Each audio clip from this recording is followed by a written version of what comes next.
Assalamualaikum warahmatullahi wabarakatuh. Bismillahirrahmanirrahim. Alhamdulillahirabbil alamin.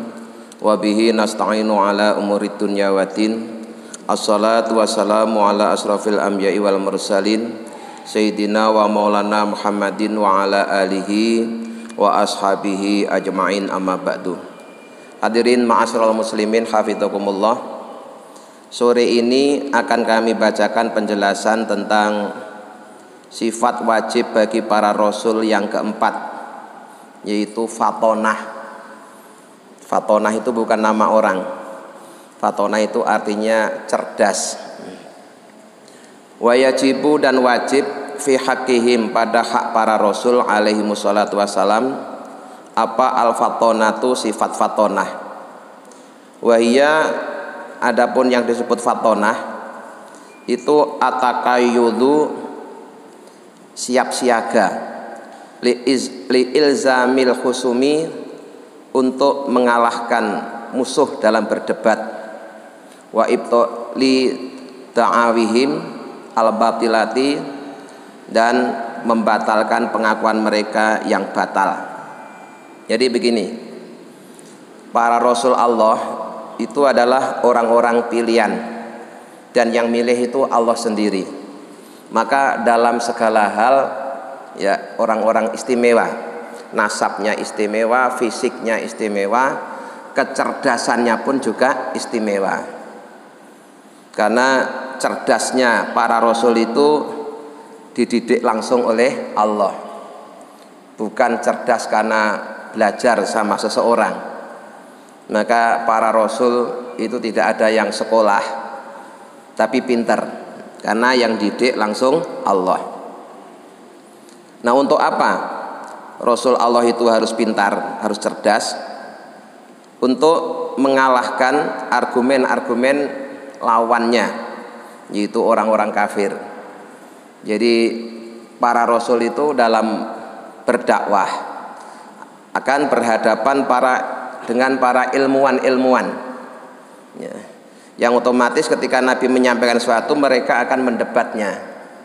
Nah, kalau kemudian Rasul ini tidak bisa mempertahankan pendapatnya atau tidak bisa mengalahkan hujahnya, tentu Rasul itu ya tidak akan diikuti.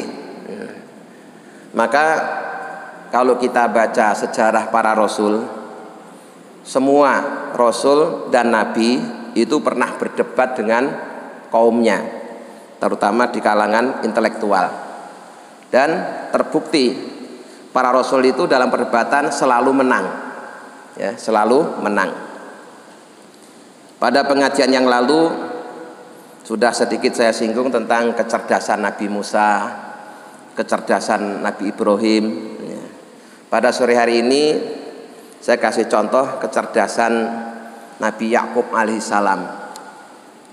Yang ini dulu dalam pengajian Al-Hikam pernah sedikit kami singgung, bahwa secara ringkas Nabi Yakub ini punya banyak anak, yang salah satu anaknya itu namanya Yusuf, yang kemudian nanti akan Allah angkat jadi rasulnya. Ketika Yusuf ini masih kecil, rupanya dia mendapatkan kasih sayang yang lebih dibanding dengan saudara-saudaranya, sehingga hal ini menjadikan saudara yang lain itu jadi iri. Mengapa Yusuf ini paling disayangi oleh Nabi Yakub alaihissalam? Maka kemudian saudara-saudara Nabi Yusuf ini membuat rekayasa untuk menjauhkan Nabi Yusuf dengan bapaknya, dengan Nabi Yakub. Dengan berbagai macam cara akhirnya mereka berhasil. Nabi Yusuf yang waktu itu masih kecil dibawa pergi. Kemudian pada mulanya mereka ingin membunuhnya, tapi nggak tega, karena bagaimanapun juga ini adalah adiknya. Maka kemudian Nabi Yusuf diceburin ke dalam sumur. Nah, setelah diceburin ke sumur, kemudian saudara-saudara Nabi Yusuf ini pulang sambil membawa baju Nabi Yusuf yang berlumuran darah. Yang sebenarnya ini bukan darah Nabi Yusuf, tapi darahnya hewan ya, yang disembelih, kemudian darahnya itu dilumurkan di baju Nabi Yusuf. Ketika mereka pulang sambil membawa baju Nabi Yusuf yang berlumuran darah itu, mereka pura-pura sambil menangis, menampakkan kesedihan. Dia bilang bahwa mereka teledor mengawasinya sehingga Yusuf mati dimakan macan, sambil menyerahkan baju tadi kepada Nabi Yakub. Nah, Nabi Yakub begitu menerima baju tadi diperiksa. Ternyata baju itu memang benar berlumuran darah, tapi anehnya bajunya itu utuh. Bajunya itu utuh. Maka komentarnya Nabi Yakub bilangnya begini, sungguh macan yang makan anakku ini macan yang baik hati. Dia mau makan anak aja kok bajunya dilepas dulu, sehingga bajunya tidak ada yang robek. Itu saudara-saudara Nabi Yusuf itu sudah langsung sadar bahwa ternyata bapaknya tidak bisa dibohongi, ya, ternyata tidak bisa dibohongi. Jadi ada macan baik hati, kalau makan anak kecil bajunya dilepas dulu. Jadi itu salah satu contoh bahwa kecerdasan para rasul itu kecerdasan yang langsung dari Allah, sehingga tidak bisa dibohongi, tidak bisa ditipu. Nah, kemudian contoh yang lain, misalnya kecerdasan Nabi Sulaiman. Nabi Sulaiman itu anaknya Nabi Daud.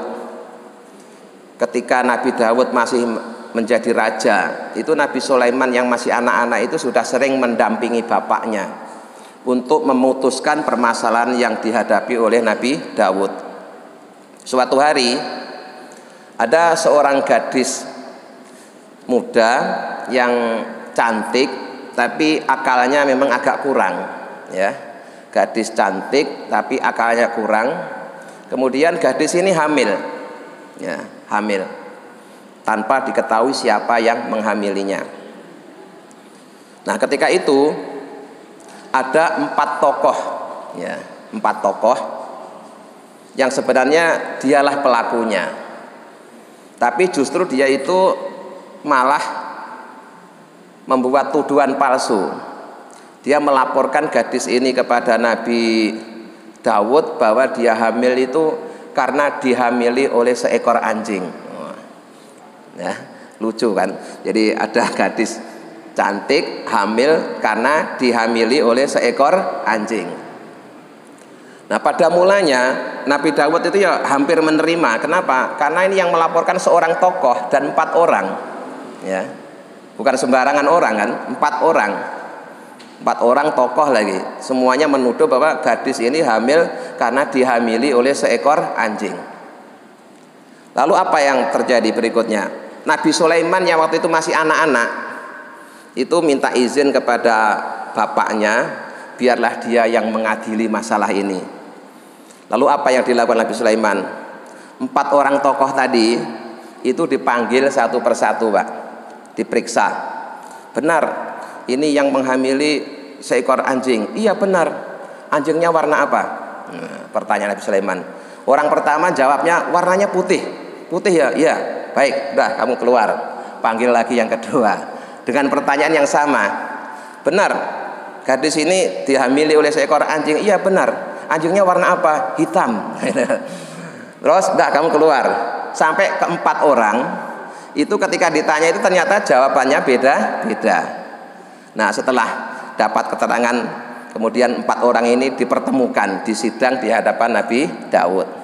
Akhirnya mereka ketika ditanya, kalian berempat menuduh bahwa wanita ini hamil karena dihamili seekor anjing. Sekarang sebutkan apa warna anjingnya. Yang satu jawab putih, hitam. Oh, hitam dan putih, agak kemerah-merahan. Akhirnya kacau jawaban mereka. Nah, baru disitulah ketahuan bahwa sesungguhnya yang menghamili ya 4 orang ini. Nah, itu satu contoh kecerdasan, ya, kecerdasan yang dimiliki oleh seorang Rasul Allah. Jadi sering menghadapi persoalan-persoalan yang di luar akal, tapi bisa mematahkan hujah mereka. Nah, dan masih banyak contoh-contoh yang lain. Kemudian untuk Nabi Muhammad juga berulang kali, ya, berulang kali berdebat melawan orang-orang kafir, mulai dari hal-hal yang serius sampai hal-hal yang kelihatannya ya remeh. Yang serius itu kalau sudah berbicara masalah ketuhanan, ya, itu serius. Tapi kalau yang masalah lain itu ya walaupun tidak serius tapi tetap juga penting.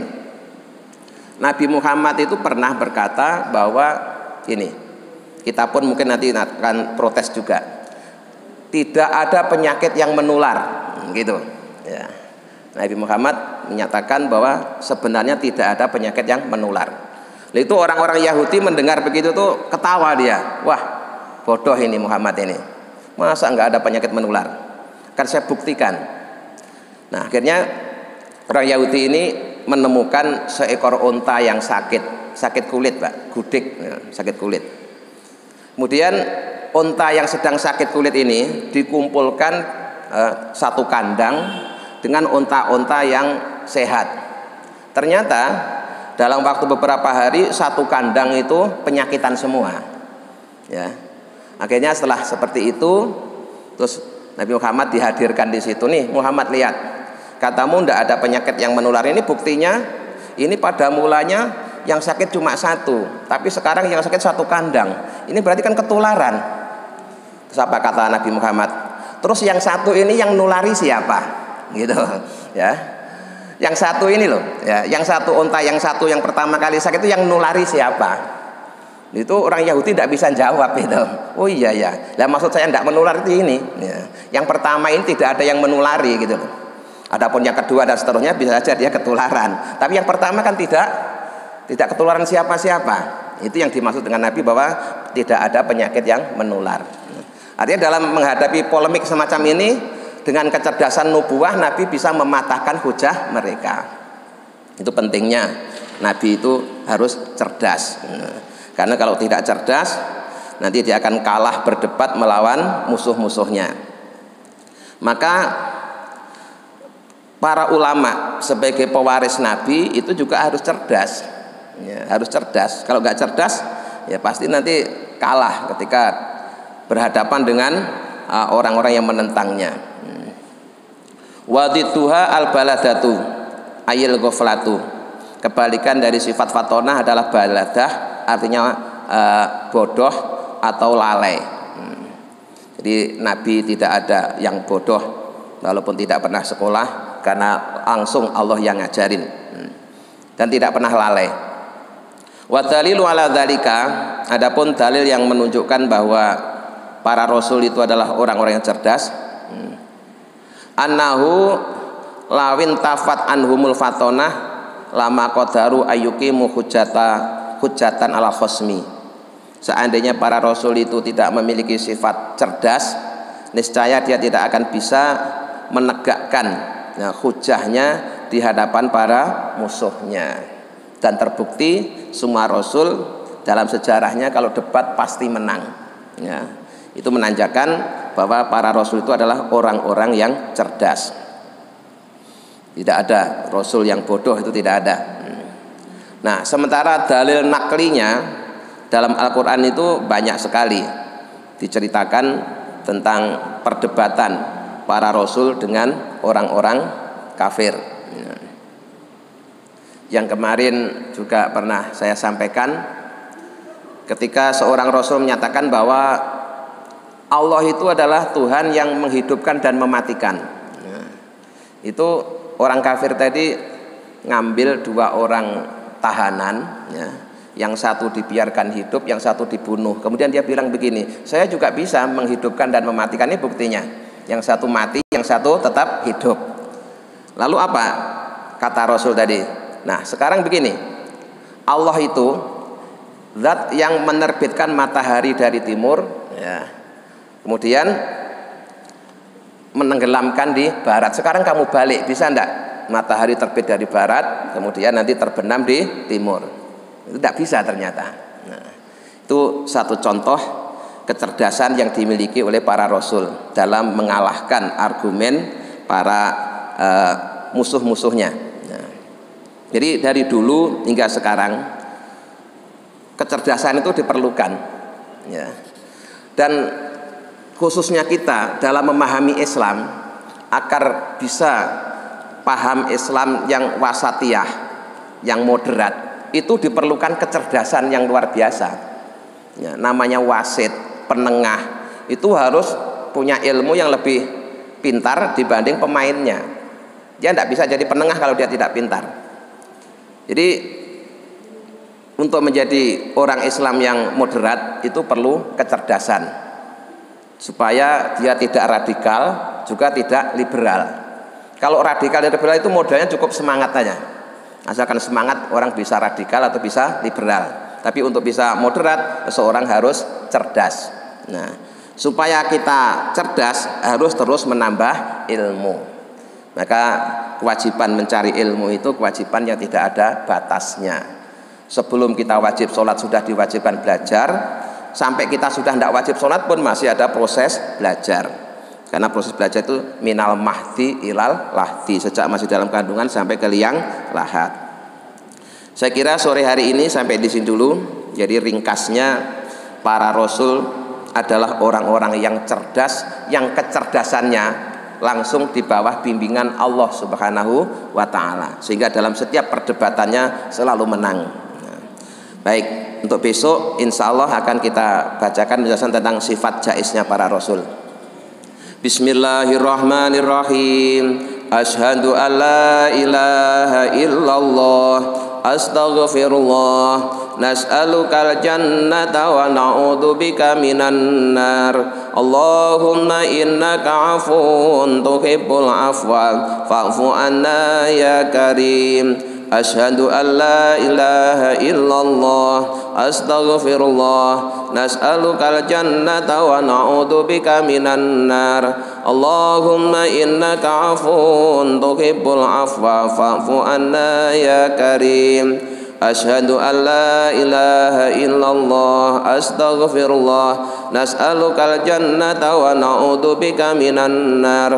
Allahumma innaka afuwun tuhibbul afwa fa'fu anna ya karim. Assalamualaikum warahmatullahi wabarakatuh.